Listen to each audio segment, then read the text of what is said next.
नमस्कार, स्वागत है आपका वीके न्यूज में।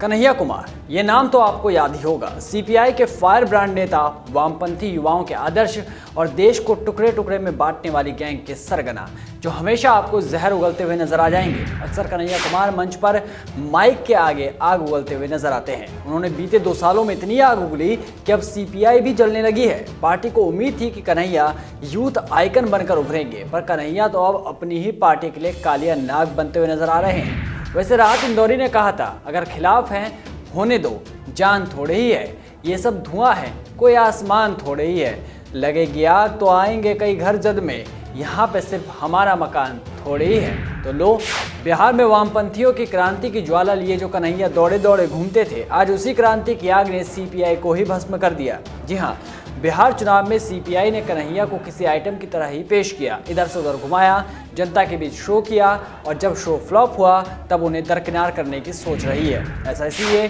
क्योंकि कभी बेगूसराय लोकसभा सीट वामपंथियों का एक छत्र राज चलता था, समय बदला, लोगों की समझ बदली और वोट प्रतिशत लेफ्ट से राइट हो गई, जैसा कि 2019 के लोकसभा चुनाव में देखने को भी मिला था। अब लेफ्ट वालों ने अपनी बादशाहत को बचाने के लिए कन्हैया को कमान सौंप दी, लेकिन बिहार विधानसभा चुनाव में जितनी उम्मीदें लगाई जा रही थी सीपीआई को, वो पूरी नहीं हो पाई। बता दें कि इस बार के चुनाव में कन्हैया किसी भी सीट से नहीं लड़ रहे थे, बल्कि वो तबले की तरह बजते रहे, गला फाड़ फाड़ कर चिल्लाते रहे। और अब पार्टी और कन्हैया में कुछ तल्खियां नजर आने लगी है।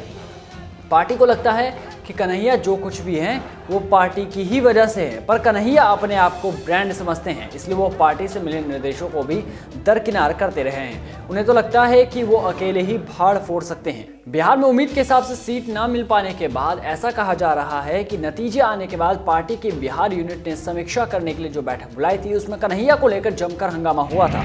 हंगामा इतना बढ़ गया कि कन्हैया के खिलाफ कार्रवाई तक की मांग उठने लगी। स्थानीय स्तर पर तो पार्टी के कई नेताओं का आरोप है कि अपने घमंड की वजह से कन्हैया ने कई उम्मीदवारों को बहुत नुकसान किया है। इतना ही नहीं, कन्हैया से उम्मीद थी कि वो युवाओं को जोड़ेंगे, पर इसमें भी कन्हैया असफल ही दिखे, क्योंकि बात सिर्फ बिहार विधानसभा चुनाव की नहीं थी, बल्कि पूरे देश में सीपीआई कन्हैया को लेकर अपनी तैयारी करना चाहती थी।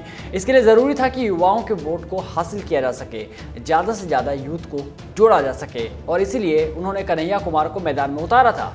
लेकिन कन्हैया के दागदार छवि के कारण शायद युवा उतने आकर्षित नहीं हो सके जितना कि वरिष्ठ नेताओं को उम्मीद थी।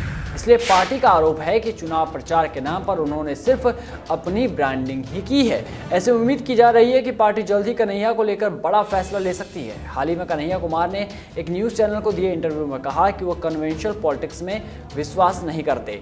साथ ही ये भी कहा था कि बिहार को लेनिन या मार्क्स की जरूरत नहीं है, यहाँ के लिए जगदेव बाबू ही सही है। और कहीं ना कहीं कन्हैया को ऐसा नजर आता है कि वो जगदेव बाबू की जगह ले सकते हैं। ऐसे में ये भी कयास लगाए जा रहे हैं कि या तो अगले चुनाव तक कन्हैया अलग हो जाएंगे या फिर सीपीआई उनको ठंडे बस्ते में डाल देगी। तब तक आप बने रहिए वीके न्यूज़ के साथ। नमस्कार।